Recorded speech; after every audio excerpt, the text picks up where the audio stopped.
அனைவருக்கும் வணக்கம். இறையருளும் குருகளின் துணையோடு நாம் தொடர்ந்து திருமந்திரத்தை சிந்தித்து கொண்டிருக்கிறோம். அந்த வகையில் 3வது தந்திரத்தில் சமாதி என்ற தலைப்பில் ஒரு பாடலை சிந்திக்க இருக்கிறோம். தியானத்தை பற்றி சிந்தித்தோம். இது அட்டாங்க யோகம், 8 வகையான யோகம். அதிலே ஒன்று நிறைவாக சமாதி. சமாதி என்றால் என்ன? இப்போ எல்லோரும் சொல்வது போல மூச்சு பேச்சற்று இருத்தலா? இல்லை. சமாதி ரெண்டாக பிரிக்கணும். சமம் ப்ளஸ் ஆதி. ஆதியாக இருக்கிற அந்த சிவப்பரம்பலோடு, ஆதியாக இருக்கிற அந்த தீயோடு நீங்கள் சமமாகுதல்.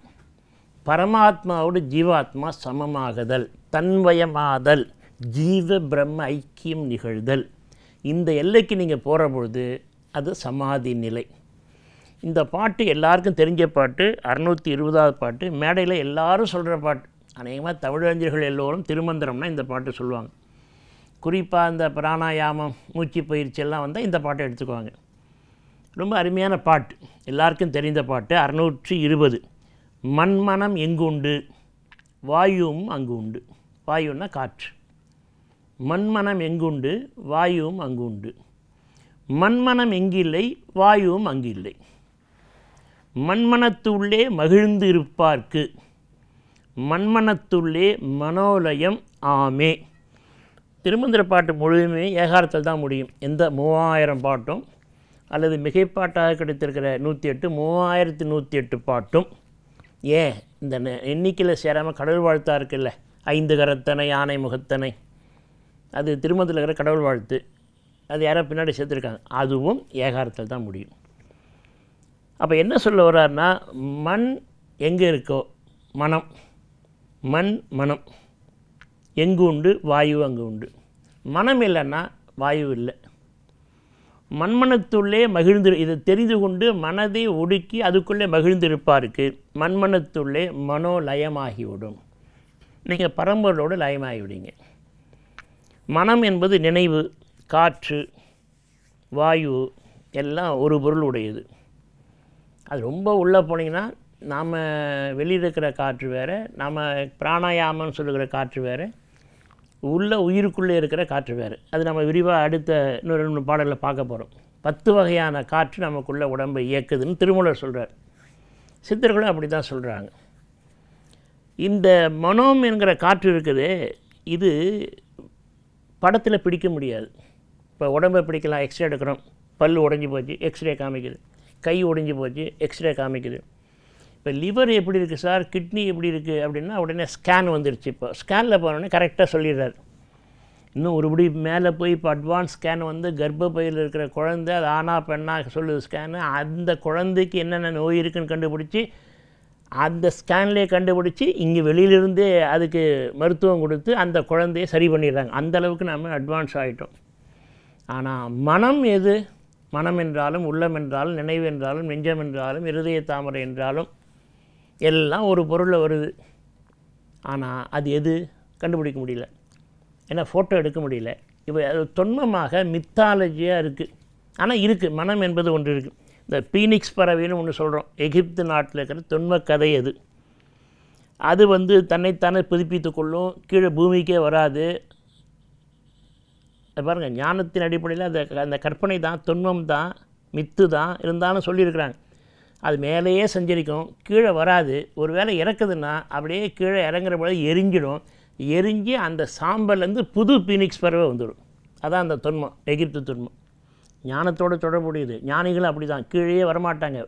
5 புலன்களில் மாட்டி மண்ணிலே வந்து தொடமாட்டாங்க, எந்த இச்சையிலையும் படமாட்டாங்க. அவங்க மனம் பூரா மேலே உயர்ந்திருக்கும். மனம் அறிவாக மாறிவிடும். மேல் நோக்கினால் அறிவு, கீழ் நோக்கினால் மனம். நான் அடிக்கடி சொல்லிட்டேன், மேல் நோக்கினால் சுல்தான், கீழ் நோக்கினால் சைத்தான். சைத்தான்னா பேய். அதனால் மனம் என்பது மேலேயே இருக்கணும், அது தொடர்புடையது. சிம்புல் பறவைன்னு ஒன்று இருக்குது. இதெல்லாம் பீனிக் சிம்புல் பறவை. சிம்புல் பறவை என்பது சரவேஸ்வரன் சொல்லலாம், ஓரளவுக்கு புரிஞ்சுக்கிறதுக்காக சொல்கிறேன். வலிமைமிக்க இறைவனை அழிப்பதுக்கு நரசிங்க ரூபம் எடுத்தார், அது ஒரு அவதாரம். அந்த நரசிங்கத்தை கட்டுப்படுத்துக்கு இறைவன் சிவபெருமான் சரவேஸ்வரர் 8 கால் பறவையாக வந்தார். சிங்க முகத்தோடு மிகப்பெரிய பறவையாக 8 காலோடு வரார். அதுவும் ஒரு துன்பம் தான், மித்து தான். என்ன சொல்ல வராங்கன்னா, இவையெல்லாம் உயர்ந்த எல்லைக்கு மேலே சென்று கீழ் நோக்காமல் மேலேயே இருக்கிற அந்த செயலுக்கு பேர் பீனிக்ஸ் பறவை, சிம்பு பறவை, இன்னொரு பறவையை கண்டுபிடிச்சாங்க. இதெல்லாம் மனம் தொடர்பாக சொல்ல, ஏன்னா கண்டுபிடிக்க முடியாது, விளக்க முடியாது. அண்டரண்ட பட்சின்னு பட்சின்னு ஒன்று இருக்குது. இப்போ நீங்கள் இதெல்லாம் கூகுளில் இருக்குது. நான் சொல்கிறது எல்லாம் உடனே சந்தேகமாக இருந்தால் உடனே நீங்கள் கையில் இருக்கிற செல்ஃபோனில் கூகுளில் போனீங்கன்னா படத்தோடு வருது. அண்டரண்ட பட்சி 2 தலையுடைய மிகப்பெரிய வலிமையுடைய பறவை. அது இன்றைக்கி கர்நாடகாவில் போக்குவரத்து துறையில் அதுதான் சிம்பலாக இருக்குது கர்நாடகாவில். இவை எல்லாம் என்ன சொல்ல வராங்கன்னா, மித்தாலஜி என்ன சொல்ல வருது என்றால், ஞானி தூள தேகத்தை விட்டுட்டு வெளியில் கரைஞ்சி போகிறார், கற்பூரம் மாதிரி கரைகிறார், வெளியாக வள்ளலார் வெளியோடு வெளியாக மாறி போகிறார், கற்பூரமாக கரைஞ்சி போகிறாங்க. சில பேர் ஒளியாக போகிறாங்க. இதெல்லாம் அந்த உருவகத்தில் திரும்பத்தில் கொண்டு வராங்க. மனம் அப்படித்தான் இருக்குது. இப்போ பாபாஜி கேள்விப்பட்டிருப்பீங்க, மகாவதார் பாபாஜி. இந்த மகாவதார் பாபாஜி இன்றைக்கி இருக்காராம். திடீர்னு ஒளியாக வரார், தேகத்தை எடுத்து பேசிட்டு சீடங்கிட்ட அப்படியே ஒளியாக மறைஞ்சி போகிறார். எல்லா நூல்கள் நிறையா வந்திருக்கு, ஏகப்பட்ட நூல் வந்திருக்கிறது. இதுதான் மனதை பற்றி நிரம்ப பேசலாம், ஆனால் கண்டுபிடிக்க முடியாது. இந்த மனம் என்ன? அடுத்த கட்டம், இந்த மனம் அசைந்தால் நினைவு அசையும், நினைவு அசைந்தால் கண்கள் இமைக்கும், கண்கள் இமைக்கிறது அசைந்தால் எல்லாமே நடக்கும். இந்த ஒரு பாட்டு உங்களுக்கு ஞாபகம் இருக்குன்னு நினைக்கிறேன், திருவிளையாடல். நான் அசைந்தால் அசையும் அகிலம் எல்லாமே. இந்த நான் அசைதல் என்பது உடம்பு அசைறதில்லை, கண் அசைது கூட இல்லை. அந்த படத்தில் ரொம்ப நல்லா நடிச்சிருப்பார், கண்களை இமைக்காமல் அப்படி நிற்பார். நான் அசையலன், உலகம் அப்படியே நிற்கும், எல்லா உயிர்களும் அப்படியே நிற்கும், ஓரறிவு உயிர்கள். அவர் உடனே கண் அப்படி அசைச்சு நான் அசைந்தால் உலகம் பூரா அசையுது. இது நினைவு அசைவு, மூச்சு அசைவு. நினைவு அசைந்தால் மூச்சு ஓடும், நினைவு இல்லைன்னா மூச்சு ஓடாது. ஆழ்ந்து நீங்கள் படிச்சுட்ருக்கீங்க ஒரு நூல், உங்களை மறந்து நிறைய பேர் போகிறாங்க. யாராவது என்னப்பாண்ணா இவ்வளோ நேரம் எங்கே இருந்த? ஒன்றில் நீங்கள் ஆழ்ந்து ஈடுபட்டு விட்டால் உங்கள் மூச்சு அசையாது, மனம் நின்று போகும். மனம் நிற்கிறது தான் முடிந்த முடிவு. அதுதான் வள்ளலார் சொல்கிறார், இன்று வருமோ நாளைக்கே வருமோ மற்ற என்று வருமோ தும்மலவெம் மாயை கடந்து வெளிக்குள் வெளிகடந்து சும்மா இருக்கும் சுகம். நீங்கள் சும்மா இருக்கிறதுனா வேலை செய்யாமல் இருக்கிறது இல்லை, மனம் அசையாமல் இருக்கணும். மனம் அசையலைன்னா மூச்சு ஓடாது. இப்போ இந்த 1,26,000 ஏதோ மூச்சு ஒரு நாளைக்கு ஓடுதுன்னு கணக்கெல்லாம் சொல்கிறாங்க. அது குறைய குறைய உங்கள் ஆயுள் நீட்டிக்குன்றாங்க. அதெல்லாம் அவங்க சித்தர்கள் சொல்கிறாங்க. மூச்சு நாம் நிறைய செலவு பண்ணுறோம். நீங்கள் கோவப்பட்டால் மூச்சு அதிகமாக வரும், வேலை செஞ்சிங்கன்னா மூச்சு அதிகமாக போகும், ஓடுனீங்கன்னா மூச்சு அதிகமாக செலவு, மலை மேலே ஏறினா மூச்சு அதிகமாக செலவாகும். எதுவுமே இல்லை, நினைவு ஒரு இடத்துல ஒடுங்கி போச்சுன்னா மூச்சு ஒடுங்கிடும். இது உங்கள் எல்லாருக்கும் அனுபவத்தில் இருக்குது. நீங்கள் ஒரு இயற்கை காட்சி போய் பார்க்குறீங்க, உங்களை மறந்து ஊட்டியில் அப்படியே மூச்சு நின்றுடும், தெரியாது, மூச்சு நிற்கிறது உங்களுக்கு தெரியாது. அப்போ எல்லாருக்கும் அந்த அனுபவம் இருக்குது, எல்லா அனுபவமும் இருக்குது. ஆனால் இதுக்கு இது என்று யாரும் இன்னும் பிரித்தறிந்து கொள்ளவில்லை. ஞானம் எங்கேயோ இமயமலையில் இல்லை, நம்மக்கிட்டே இருக்குது. இதுதான் ஒரு சுட்டி காட்டப்படுது. ஓஹோ இதுதானா, நாம் அப்படி தான் இருந்தோம், அப்படி தான் இருக்கிறீங்க. அது சுட்டி காட்டுறதுக்கு ஆள் இல்லை, அதுதான் பிரச்சனை. இந்த மனதை ஒரு வழி பண்ணிட்டால் போதும். ஏன் நாம் இப்படி இருக்கிறோம்னா, நாம் தான் ஏகப்பட்டு நினைக்கிறோம். என்னாது நிறைய பாட்டு உங்களுக்கு சொல்லியிருக்கேன். எண்ணாத எண்ணமெல்லாம் எண்ணி எண்ணி ஏழை நெஞ்சம் புண்ணாக செய்ததெல்லாம் போதும் எந்தாய் பராபரமே. தாய்மானவர் நினச்சே நினப்பு தான் புழப்ப கிடக்குதுங்கிறோம்.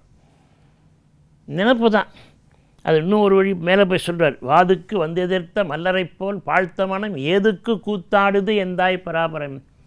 ஒரு வம்பு சண்டைக்கு வந்து வேணுமனே நம்மகிட்ட வம்பு சண்டை போட்டு நம்மகிட்ட சண்டைக்கு எடுக்கிறான் இல்லை, அந்த மாதிரி மனம் என்ற ஒன்று நம்ம உடம்புல உட்காந்துக்கிட்டு நம்மையே தினம் பாழில் போய் தள்ளிடுது. மனதை புரிஞ்சுக்கிட்டிங்கன்னா நீங்கள் வெற்றி பெறலாம். ரொம்ப அழகாக ஒரு சித்தர் சொன்னவர், மனமெனும் மாடு அடங்கினால் தாண்டவக்கோனே முக்தி வாய்த்ததென்று ஆடேடா தாண்டவக்கோனே. மனம் என்கிற மாடு அடங்க மாட்டேங்குது, அடங்காமல் ஊராக சுற்றுது. இது அடங்கிடுச்சுன்னா முக்தி வாய்த்து விடும் என்று சொல்கிறார். அது அகத்தியர் சொன்னார், மனமது செம்மையானால் மந்திரம் ஜெபிக்க வேண்டாம், மனமது செம்மையானால் வாயுவை உயர்த்த. இப்போ நம்ம பார்த்த 3-4 நாட்களாக பார்க்குற பாட்டு, மனமது செம்மையானால் மந்திரம் செம்மையாமே. மனமது செம்மையானால் வாயுவை உயர்த்த வேண்டாம், காற்று. மனமது செம்மையானால் கும்பகத்தை கட்ட வேண்டாம். மனமது செம்மையானால் மந்திரம் செம்மையாகும். எல்லா ஞானிகளும் திரும்ப திரும்ப மனதோடு தொடர்புடைய பிராணன் காற்று, இந்த ரெண்டும் அடங்கிடுச்சுன்னா இமைக்கிறது. நீங்களே தேவர்களுக்கு என்ன, கண்கள் இமைக்காது, மலர் மாலை வாடாது, பாதம் நிலத்தில் தோயாது. இதெல்லாம் ஒன்றோடு ஒன்று தொடர்புடைய செய்திகள். இது நீங்கள் சரியாக புரிந்து கொள்ளணும். அதைத்தான் திருவள்ளுவர் ஒரே பாட்டில் சொன்னார். 1330 குறளையும் உயர்ந்தது எது என்றால் 4வது அதிகாரம் 4வது குறள், மனத்துக்கண் மாசிலன் ஆதலே அறம். மற்றதெல்லாம் என்ன சார், ஆகுல நிரப்புற ஆரவாரத்தன்மையுடையன. எனவே தான் நீங்கள் சரியாக மனதை பிடித்து விட்டால் மூச்சு நின்றுவிடும். மண்மனம் எங்கு உண்டு, வாயு அங்கு உண்டு. மண்மனம் எங்கில்லை, வாயு அங்கில்லை. மண்மனத்துள்ளே மகிழ்ந்திருப்பாருக்கு மண்மனத்துள்ளே மனோலயம் ஆமேன். நம்ம உடம்பு சார், நம்ம மனம், அது எதுன்னு தெரிந்து கொள்வோம். நம் மனதை நம் கட்டுப்பாட்டுக்குள் கொண்டு வருவோம். கட்டுப்பாட்டு கொண்டால் வெற்றி பெறலாம். கடைசியாக திருவள்ளுவர் சொல்லுகிறார், ஒரு பொழுதும் வாழ்வது அறியார் கருதவ கோடியும் அல்லபல. ஒரு க்ஷணங்கூட நாம் யார், எதுக்காக பிறந்து வந்திருக்கோம், நாம் என்ன பணி செஞ்சிட்ருக்கோம், நமக்கு என்ன கடமை இருக்குது என்பது பற்றி கவலைப்படாமல் கற்பனையிலேயே கால வீணாக போயிடுதே.